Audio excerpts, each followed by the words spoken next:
পুলিচৰ ইণ্টাৰভিউ হ'ব জুলাইত, শিক্ষকৰ ইণ্টাৰভিউ হ'ব জুলাইত, চতুৰ্থ তৃতীয় বৰ্গৰ চাকৰি ইণ্টাৰভিউ হ'ব আগষ্ট ছেপ্টেম্বৰত। আজিৰ পৰা যেতিয়া 2.5 বছৰ আগতে অসমত ইলেকশ্যন হৈছিলে, তেতিয়া মই অসমৰ ৰাইজক কৈছিলোঁ যে যদি বিজেপি চৰকাৰ আহে আমি 1 লাখ ল'ৰা ছোৱালীক চৰকাৰী চাকৰি দিম।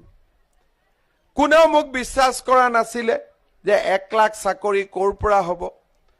আজি আপোনালোকে দেখিলে যে চাওঁতে চাওঁতে আমি 1 লাখ চৰকাৰী চাকৰি দি শেষ কৰিলোঁ। এতিয়া আমি কি সিদ্ধান্ত লৈছো যে 1 লাখ চাকৰি আগত দিলোঁ, এতিয়া আমি নতুনকৈ আৰু 50,000 চৰকাৰী চাকৰি দিম। আজিকালি চাকৰি বুলি ক'লে দালালো নাথাকে। পুলিচৰ ইণ্টাৰভিউ হ'ব জুলাইত, শিক্ষকৰ ইণ্টাৰভিউ হ'ব জুলাইত, চতুৰ্থ তৃতীয় বৰ্গৰ চাকৰি ইণ্টাৰভিউ হ'ব আগষ্ট ছেপ্টেম্বৰত। অৰ্থাৎ 1 লাখ চাকৰি শেষ কৰি এতিয়া আমি 1.5 লাখ চাকৰি দিবৰ কাৰণে গৈ আছো।